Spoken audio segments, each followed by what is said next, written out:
Hi there, so today I've gone into full narcissist mode. How? Well, I'm going to row along with myself. Basically, this is all as a kind of a proof of concept of something that I want to try. So I want to do a 30-minute, 20 strokes a minute workout today, and actually I've got a video I made pretty much exactly 2 years ago where I did that exact row, and I had to use VoiceOver Man to do the audio for it because my sound had messed up. So I'm going to do it again, but this time I'm going to be in pretty much silence when you watch me with him playing over the top, but I will then comment on some of the random rubbish that I say. Let's see how this works out, eh? So I'm still going to do the warm up and the cool down as normal here, but the main row itself is going to be, you'll see what's going to happen. So we need to get into our 4-minute warm up, and as always we have to set up our machine first. So on a concept 2, that means going to the drag factor and setting that to where you want it to be. On a non-concept 2, just set the resistance, you get a nice weight from the machine, but you don't have to heave against it, okay? That's really important. Next up, set your monitor at eye height so you don't have to look up and you don't have to look down if that's possible on your machine. And if you can change the foot stretcher height, please set them to a point where you're able to get into the front of the machine with your shins going vertically comfortably, okay? If you're set too high, you might not quite be able to get there. If you're set too low, you might go scooting past, and that causes power leaks, and there could be a little bit of injury caused that could happen from doing that as well, okay? So our 4-minute warm-up, we're gonna do this around about 18 to 20 strokes a minute, and the power, we're just gonna start off by pushing enough with the feet that you can just work on the connection into your hands and the handle into the machine. I'll explain more as we start, but we might as well start. Here we go then, in 3, 2, 1. Let's go. Oh, that was an interesting noise. Let's see if that keeps on going. So, you want to push with your feet to get the power into the machine. Okay? So your power is from your legs, not from your arms. You obviously eventually pull with your arms at the back of the stroke, but to start, you push with your feet, and obviously you have to somehow get that power from your feet up through your body and into the handle, and that's where the timing comes from. Okay, so you want to push your feet at exactly the same time that your hands connect the handle to the machine. Don't worry, I'm going to fix this creaking noise after the warm-up. So, push and connect, and you should feel that surge of power from your legs into the machine. It helps to have a forwards tilt of your body so that you're leaning into the front of the machine, and straight arms as well. And then that power flows in uninterrupted, hopefully, as you hold that position for hopefully at least half of your leg drive. Okay, so 2 more strokes, and we'll put one leg on the, or one foot on the floor, continue rowing. It's not very good having this lovely decking up here to do my rows on, but if it's going to make that racket creaking away, it's not quite as good as I thought. Swift reposition will sort that. Need to connect all my tech anyway to try and see if this is going to work today. Swap feet. Remember the whole point of this single leg thing. Oh, there goes a lawnmower. Good day to be doing a voiceover version. Yeah, the whole point of this single leg is to let you work a little bit on your flexibility into the front of the machine, and also think about pushing with your leg. One more here, then we'll put both feet in, legs straight, and then just swing over your back, pull in your arms, out with your arms, swing over your back again. Okay, so you're just rowing with your back and arms here. It's really important because a lot of people don't really involve their back in the power part of the stroke. Right, one more here. Let's roll to the front, arm straight, forward tilt, and just press out from the front. And the reason I say press is that I want you to be able to hold this forward lean, straight arms, rather than recoil against too much power. So I want you to get the sensation right. Oh, that's the sound of a strimmer now. I do hope. Or I wonder whether they'll go into the garden on the other side of my fence. Ah dear. Listen to it. So, right, I'm going to get my tech sorted and then we'll start today's row. Okay then, right, so tech's all connected. Let's get into today's row. So anyway, that's really it. 20 strokes a minute, 1 stroke every 3 seconds. 2k plus 18 is what I'm aiming for. In 3, 2, 1. Let's go. Go. Okay, so. Right, so start to get your rhythm and pace sorted as quick as you can. Hopefully within about 10 strokes you can get your pace right. And if you're following me for the stroke rate and rhythm, then you should get that locked in quite quickly. But your pace is the important part. Like I said, I'm aiming for 2k plus 18 at this point.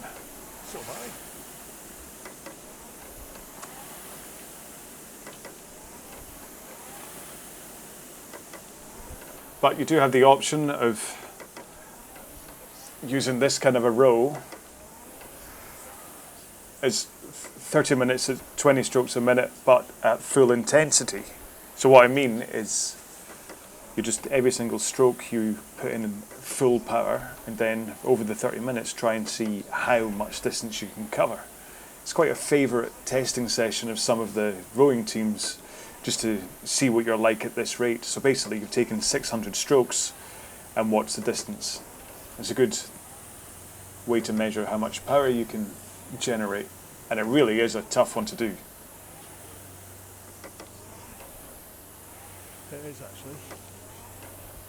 Rather not do today. You're not meant to push a low rate, of course, but from time to time a 20 strokes a minute, 30-minute test is actually quite useful. Most of the time you'll do something like this at your 2k plus 18, but every now and then it is quite handy.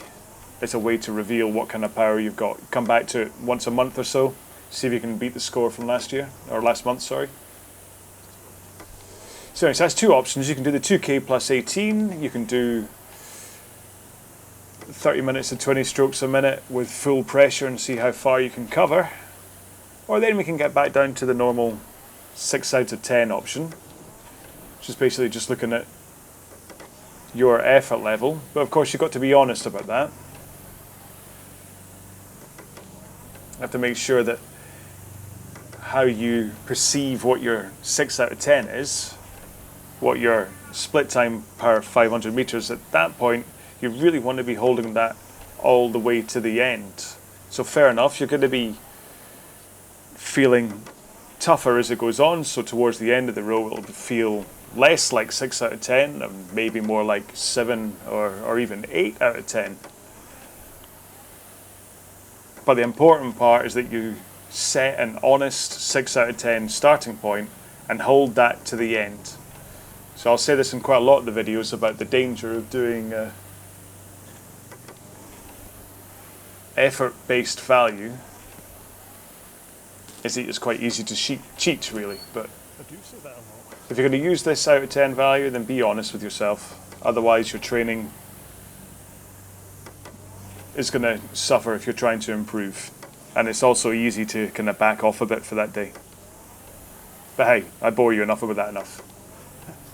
But of course the last option is for those people who've never really rowed a 30-minute row before. So for you guys, what you really need to do is pick a pace that you know you can get to the end of the row doing. So say even if you you've rowed a 2k and you know what your average 500 meter is, So say you've done a 2K in 10 minutes. Your average per 500 meters would be 2.5 minutes. So therefore, if you were to do 2K plus 18, then you know you're going to be 2:48 for my training. But if you've never done a half-hour row at 20 strokes a minute before, then maybe you don't really want to be going out at 2:48 for your first ever half-hour row. So in which case, pick a pace slower than that you know you'll complete your half-hour row at. So maybe in this instance, if you're meant to be, if 2K plus 18 is 2:48, then maybe you could comfortably do it at 3 minutes per 500. And that's how you approach your first half-hour row at 20 strokes a minute. And then you come back another day and maybe do a couple of seconds faster. So you could do 2:58, and if you're feeling strong, maybe even 2:55. It's a good way to see how you're improving. I remember this bit.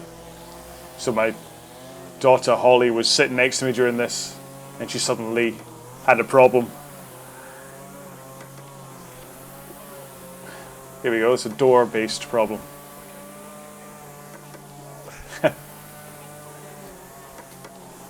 Apologies if I slip my stroke right here while I'm dealing with her.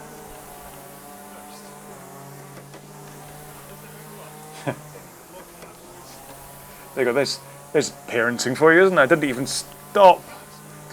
Sorry about that. I'm not going to win any awards for that, am I? But yeah, it's the danger of rowing outside on a sunny day when the kids are outside rather than being back inside in my studio. But hey, at least so far she's not hit the camera or anything. Yeah, so she was able to unlock the door to do something, but then she couldn't lock it again. There you go. Every day is a learning day.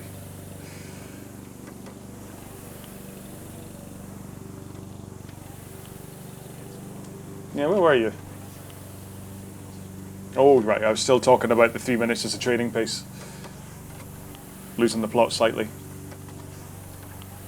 But yeah, so basically, if the first time if you've never done a half-hour row before, and you back off to about 3 minutes, and then if you found it easy, the next time round you could try it at 2:55 or something, see if you can get through to the end that way.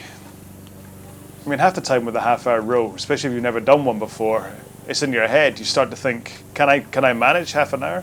If you've only ever done a 10-minute row before, then suddenly looking at a half hour, it does seem quite a tough challenge. I mean, when I used to row as training for when I was a squash player, I'd only ever do 20 minutes. I wouldn't even think about doing a half-hour row. Whereas now I'll do half hours, 10Ks, half marathons, full marathons. So once you get past a half-hour row, then your next milestone should really be a 10K, and then maybe an hour, and then a half marathon, and then if you fancy it, a full marathon, and if you really fancy it, 100K. Gone as far as a marathon myself before, and I've done 100K as a team, but never on my own. How are you enjoying this running commentary? It's quite nice sitting here doing this.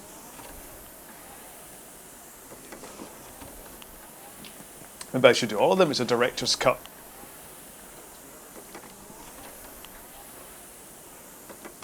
My beard's getting a bit grey, isn't it? This is done in the middle of the lockdown period, so I've kind of let myself go a little bit. Could do with a haircut and a shave. Got an excuse for the haircut, but not particularly for the shave. I do have a razor.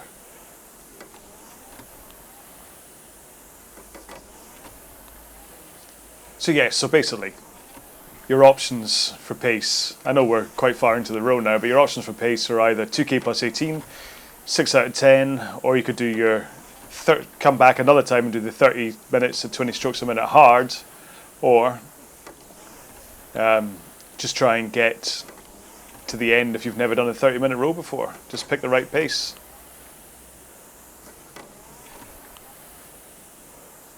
I'm still talking about the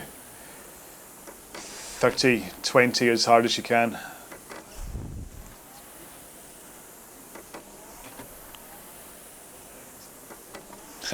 Yes, but then do you really want to come back and watch this video again with my incredible voiceover skills? I've both got a face for radio and a voice for, I don't know, silent movies.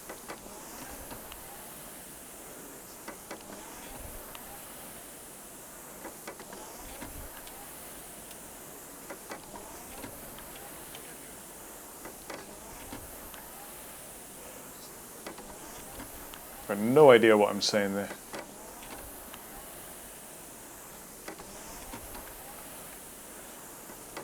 Not even too sure how far through the row we are right now. If I've made any kind of a, here we go, 10 minutes through comment, I haven't really.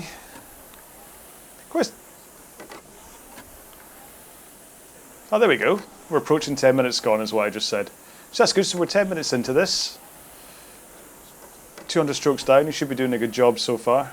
Shouldn't feel as though you're not going to make it to the end. You're going to feel warm, you're going to have a good glow on by now, but you shouldn't really be having that much of a trouble holding pace. But the main thing is, don't concentrate on the clock running down, just concentrate on where you are at this moment in the row.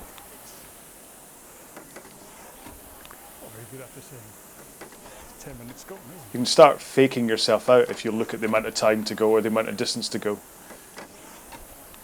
You just have to concentrate on where you are.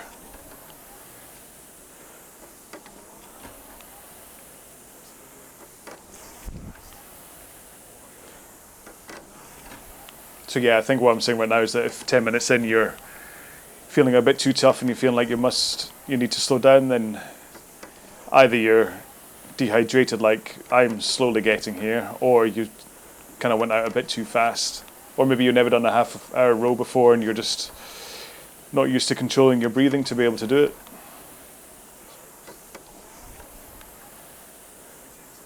But if you are at a point where you start to think it's getting on top of you and you need to slow down, then the tip I'd give, and the one that I'm actually talking about right now, is basically just address, especially the 20 strokes a minute, address what's going on every 3 strokes. So if you feel like you need to slow down at this stage, just give it 3 strokes. Then after those 3 strokes, think again, do I really need to slow down? And if you're like, no, I can continue, then just go for another 3 strokes, another 10 seconds. And at the end of that, think, do I need to slow down? And if you keep on breaking it down that way, then what you can find is that you'll get 2-3 minutes into your row where you're thinking that you must slow down. But actually, you've got 2-3 minutes through it, and by those 2-3 minutes, you're feeling so much better. And you can just continue at the pace you were. I hope that made sense. It certainly made sense while I was talking about it while I was rowing. The thing is, it's also a good tactic for any race. If you're in the middle of a 2K and you get about 1,000 meters into it and suddenly everything starts to suggest that you slow down, then just give it 10 seconds or 4 or 5 strokes and then make the decision again, do you need to slow down? And if you know you don't need to slow down at that point, just keep going, another 4 or 5 strokes, and then reassess. And then what you'll find is that within time, you've assessed like 6 times, a whole minute's gone. So you assess like 10 times, you're getting close to 500 meters gone. So, and then by the which time, you've only got 500 meters to go in a 2K race, and you're not going to slow down with only 500 meters to go. So it's a good tip. Like I say, it's really easy to look at the distance you've got to go or the time you've got to go and fake yourself out, whereas think about where you are right in this moment, how you're feeling in the next 10 seconds, and your entire approach can change.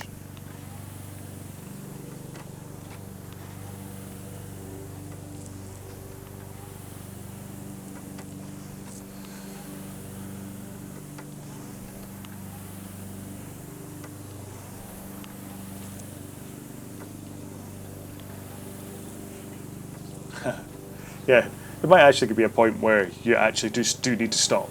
So, I mean, your brain can play a lot of tricks on you, but eventually there is a point where your body just runs out of energy and either your cardio system's gone or your muscles are completely out of energy and you have to stop.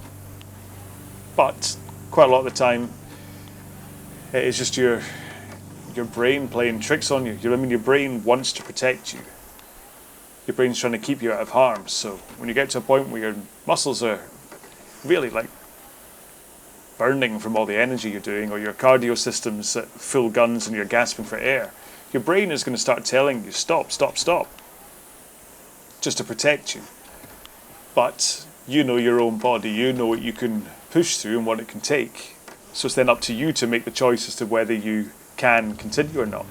I'm not going to tell you just ignore your brain and keep on going, because that way lies injury, but you know your own body and you know what it can take. So part of the reason for doing the tough sessions on here is so that you can expose yourself to hardship, so you know what your body can take, so that then when these questions do come in as to whether you need to slow down or not, you can actually silence the voice because you had the experience, and you can say, no, I'm actually fine, I can keep on going.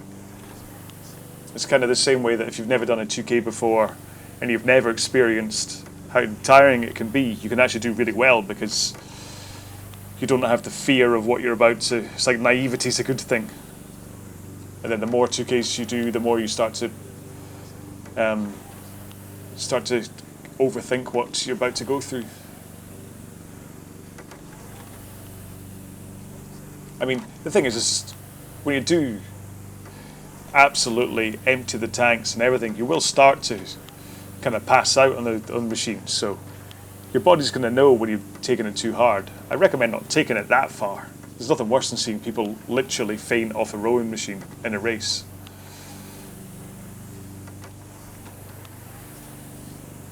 Yeah, sometimes the brain really is telling you to stop, but you'll know because you'll start to black out. And at that point, I really do suggest that you stop. But if it's just a case of your legs are burning and you're finding it harder and harder to breathe and your brain's trying to protect you, then you might want to just keep on, just give it that 10 seconds and push through a little bit.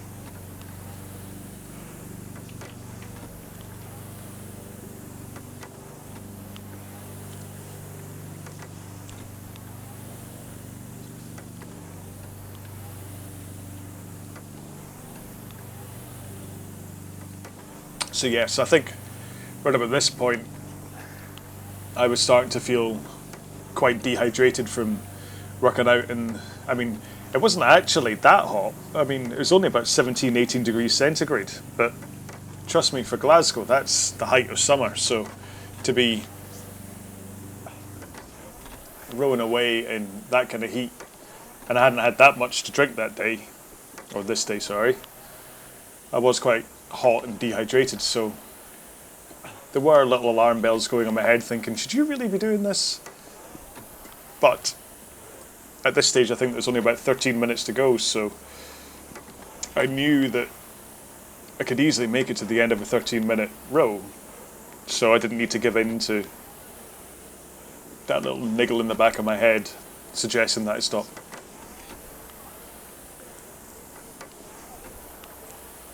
But then that's also where it comes into the fact that I really enjoy rowing, and I was absolutely loving rowing in the sun.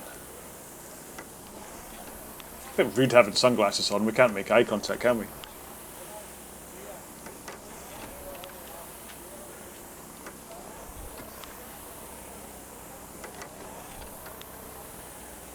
So, I think it's probably around about time that I started boring you about technique.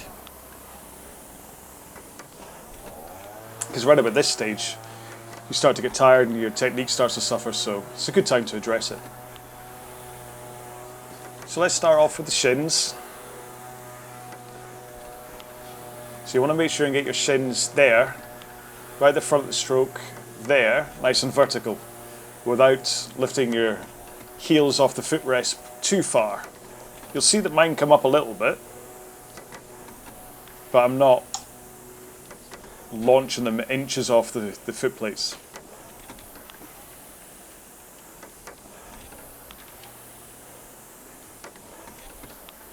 And then as you start the drive, watch how I plant my heels down into the footrest. It's kind of like well, I'm saying slam, but looking at it, it's not particularly a slam, but I do drive my heels down to initiate the drive.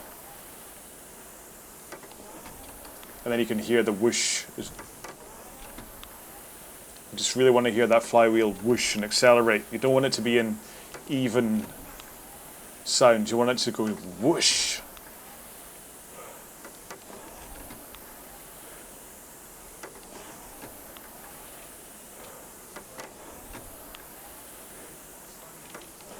So basically, slamming your heels down helps you with the connection at the front of the catch with the flywheel. It just gets that snap of a drive in. And then once you start the drive, just have a constant pressure. If you've got the force curve on, you'll see it rises sharply, and then you'll get a dome, and then it'll fall off sharply. That's kind of the perfect force curve.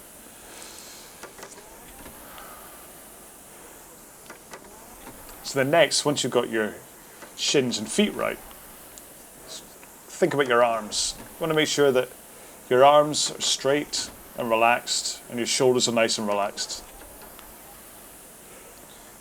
That helps with the force going through. Nice relaxed shoulders, that was what that wobble was about.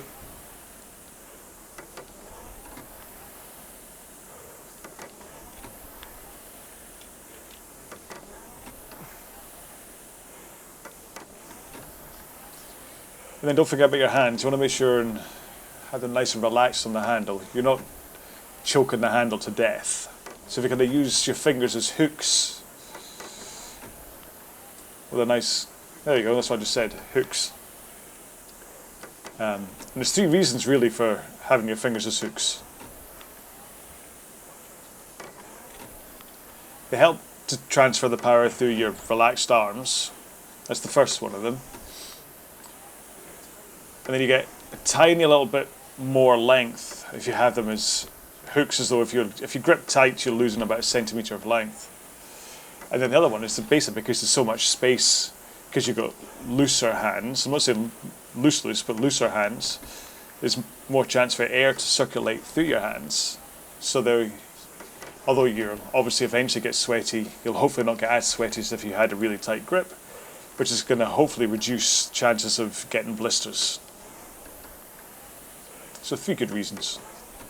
So relaxed arms, hooked fingers, shins vertical, slam your heels down.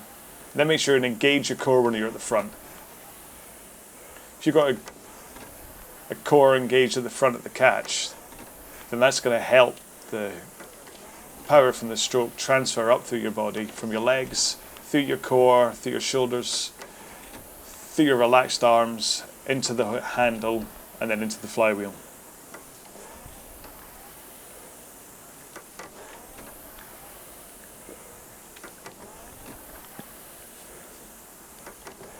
Simple, really. Don't know why everyone doesn't do it that way. Easier said than done, of course. So then for the rest of the stroke, so you make sure to drive with your legs. Okay, this is why I call it push it, don't pull it, because you're pushing away the machine with your feet. You've got a little forward lean at the front. So as we're looking at it right now, that means like an 11 o'clock position. Forward lean, and then you drive hard with your legs. And then as your leg drive is getting close to a finish, you swing back through your hips and pull in with your arms. It's quite quick to see there, but so swing, rock through the hips and pull in your arms. Squeeze your shoulder blades together. That'll hopefully give you a good strong finish.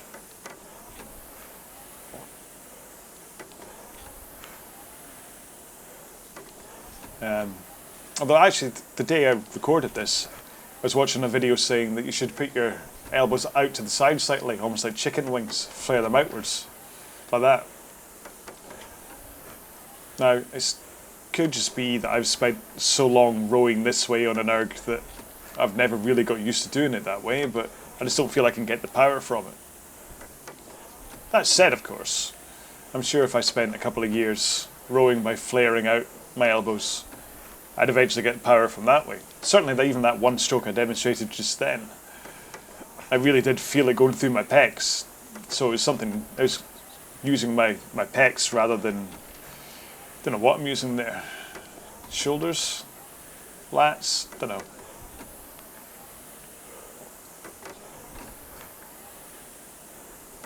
But maybe, I mean, it was an on the water guy that I was listening to that was giving that tip, so maybe there's a balancing thing. I don't know.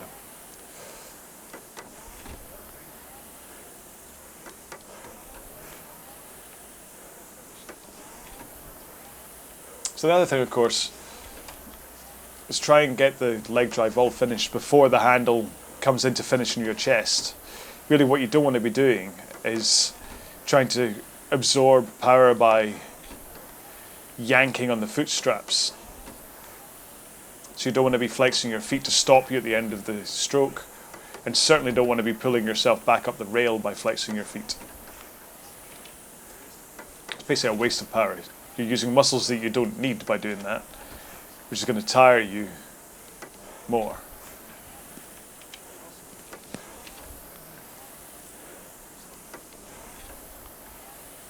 I mean, actually watching this right now is weird, actually seeing what's happening with my toes. It looks as though I am stopping myself with them, but while I'm doing it, it doesn't feel like I am, so I don't know whether it's just...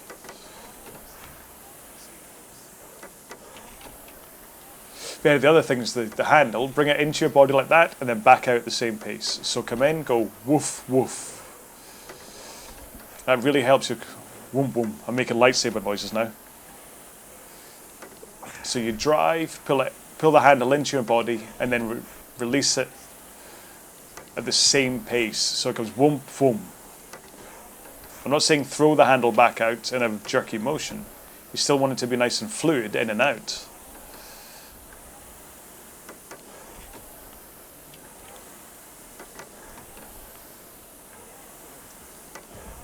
So by doing that with the handle, what it does is you bring in the handle, push it out, rock forwards. That gives you the momentum to get to the front of the machine. So you shouldn't need to yank yourself forward with your foot straps, because as your knees bend when you're in that handle forward and body rocked forwards, you automatically slide towards the front of the machine, almost without using any muscle power. Almost.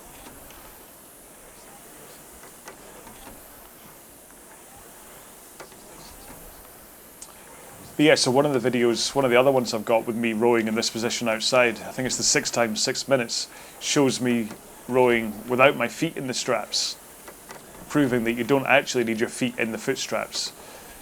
That it's a good safety net to stop you flying off the back of the machine, but it's just as easy to row without your feet in the straps, and I'm still generating the same kind of pace.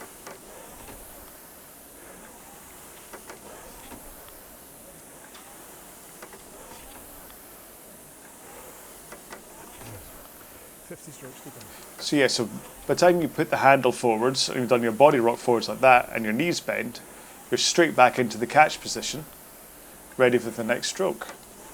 You don't have to do anything artificial, you don't have to bend from the lower back or anything. But then the last thing really to discuss is handle height. You'll find that quite a lot of the on the water rowers will do this tap down thing that I'm doing right now. There's a good reason for that, to lower the handle and tap down and then bring it up at the front of the catch. The reason for that is because they've got an oar and they need to get it out of the water and then they need to put it back into the water. So tapping down brings the oar out of the water, and then raising it up at the catch puts it back in the water again. So you'll find a lot of on the water rowers will do this nice kind of circular motion with the handle. Now it can help because of the fluidity, and actually while I was demonstrating it here, I found that my splits were going down by 1 or 2 seconds. But the danger is that you can slump forwards like I'm demonstrating here, because the handle's low. So if you don't quite have the discipline to get the handle back up at the right height again, or this happens where you start to flap around with the handle. So don't do that either. Yeah. Now what you might notice is at the front of my machine, in order to try and maintain the same height of the chain through the stroke, I've got a piece of red tape. Don't have one in this machine. Now actually watching this video right now in the edit suite, I can see that on the return, the chain actually lowers quite far below it. The drive, I'm coming right in line with the red tape. By the return, I'm a good couple of inches below it. And the red tape is there to hopefully keep the chain level for the duration of the stroke, both the drive and the return. So I'm quite clearly failing there. But at least by having that visual guide, I'm not really lowering my arms. 3. Oh, here we go, we're at the end of the row. 2. And last stroke. There you go. Just turn off my headphones. There we go. So, actually I ended up being a lot less chatty, hardly said a thing. Just listened to my own monotonous, my own waffle. A few times I'm talking about things that you clearly can't see me doing here, but hey, go check out this video if you want to see the full extent of everything that I was talking about. However, now that we're back to real time, it's time we got into a 2-minute cooldown. Now, one of the reasons I wasn't overly talkative is because I didn't quite work out how to stop the machine making a noise. So I'll try and take this cooldown nice and easy so it doesn't carry on creaking at you. But basically, this cooldown is going to be at the same intensity as the warm-up, just enough of a push from your legs that you activate your body, all right? Around about 18 to 20 strokes per minute. In 3, 2, 1, let's go. So just enough force to help you cool down. It wasn't that intense a row today anyway, must be said, so you shouldn't really need to worry about dropping down from like 160 heart rate and letting yourself cool down. You should just really be using this just as a way to kind of consolidate everything you were thinking about during today's row, and actually just to flush out your brain. Between listening to me and concentrating on technique, your brain could well be quite tired right now, so you just use this to just disengage, just let your body go through the motions, help yourself cool down. Now at the end of this cool down, I am going to bring on Stretching Man, so we can go through a quick stretching session. However, if you don't have time, then I do recommend trying to find a moment as quick as possible to at least stretch your hamstrings and your quads, hamstrings especially. But don't do it in the shower, please. Don't want to hear from anyone who fell over in the shower, slipped. Be sensible. That's why you should find a stretching mat or something, maybe close to a wall in case you fall. Okay, one more stroke from me. Right, so like I said, if you can find yourself a nice spot on a stretching mat or in the corner of the room or even off to the side of your machine, then there we go, there he is, there's Stretchy Man going through his stuff. All right, so he's going to take you through hamstrings, quads, hip flexors, glutes, shoulders, biceps, triceps, triceps, yeah, and forearms. And I'm sure there's probably one more, but just they're the ones that I do at the end of a row in order to make sure I don't just seize up. If you have stretches that you prefer to do, then of course do the ones that are better for you. I'm merely just putting these up here as a suggestion, as a kind of a basis that will cover most of the muscles that you've used today within your row. I mean, obviously, there's things like, depending on if you're the shrugging type, which I don't really say is a good thing. Don't think anyone would. But if you're the type that really has the shoulders up in the air as you pull, okay, so you want to keep them down as you come back, and then you kind of come into a finish. But you do see quite a lot of people that really shrug at the front and kind of really put their shoulders up in their ears, and see the muscles here. Oh man, they get sore if you do that. So you then have to kind of turn your head to one side and try and stretch out that muscle. So it's easier to just not use those muscles, to be honest, it must be said. So anyway, there we go. So that was, like I said, that was a proof of concept from an idea, for an idea that I have about how to go forwards through the rest of, or for the next few weeks anyway. So do let me know whether that worked for you. I'm kind of figuring it's not like it matters. It's not like you need to care about lip sync. Me actually rowing and talking to you at the same time. But really, ultimately, the point behind this is that having gone through COVID and all, I need to get back into proper training and try and actually get my pace up and things. So what I want to try and do is make a few videos like this that basically I just row along at an intensity that I would be training at, rather than backing off a couple of seconds in order to make these videos for you, because obviously to be able to talk through the real, it's okay for a row like this, but through the certainly the top tier stuff, it gets tougher and tougher for me to be able to talk if I want to hold the pace that I want to train at. So I figure it's easier if I row along with myself in my narcissistic way, and then that way I can be quiet while I'm doing it, but then I can have the overlay of the audio from, I mean, the hundreds of videos I've got up here. It's not like it's not like I'm cheating and saying, well, I've made 20 videos, so I'm going to remake them. I've got like 400 odd videos up here. So I think this should work.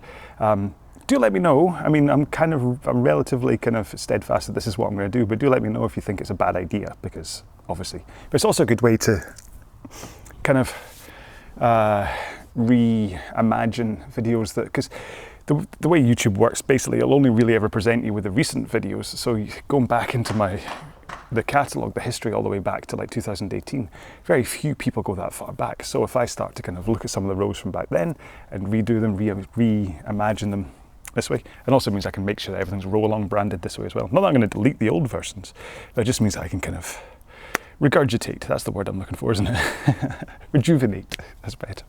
So yeah, so that's the point, so do let me know. But then also do let me know whether even like how you got on with this 30 minutes and 20 strokes a minute. It's a really useful row to do in terms of just working on your core fitness. That's why if you do a search on my channel, you'll see the 30 minutes and 20 strokes a minute pops up time and time and time and time again, because it lets you build up that core, that base fitness, but also gives you the space to work on your technique as well, because you're not too busy kind of racing up and down the rail going, oh, I'm trying to hold the pace, I'm trying to hold the pace. You can actually just slow down, you can work on your return, you can make sure your ratio is right of driving twice as fast as you recover, so that you make sure you spend more time over the recovery phase than you do in the drive, because obviously you want to spend the longest part of your stroke recovering, doing nothing, and the shortest amount putting in the effort, so that you can put in as much or as long as you want to row for. It's all about efficiency and all that stuff. So yeah, so hopefully you enjoyed this one as what the row was anyway. Hopefully the kind of the idea of me rowing along with myself, which yeah, I do realise how strange that is, but hopefully that worked for you as well. So I don't know how far Stretchy Man is, but hopefully he's somewhere drawing to a close on his stretching things. What's the word I'm looking for? Stretching moves? Yeah, anyway. Yeah, and I will hopefully see you in another video. So the only real thing to leave is just a hashtag to say you made it to the end of the video. And for this one, it's going to be hashtag throwback. Okay, because obviously this is a throwback to one that I did 2 years ago. So use the hashtag throwback if you're going to post any kind of comment or whatever, and then I'll go, wow, you actually made it all this way through the video. Well done, you deserve a medal. So thank you so much. I will see you in one of my other videos. Until then, please look after yourselves, stay safe, be well, bye-bye.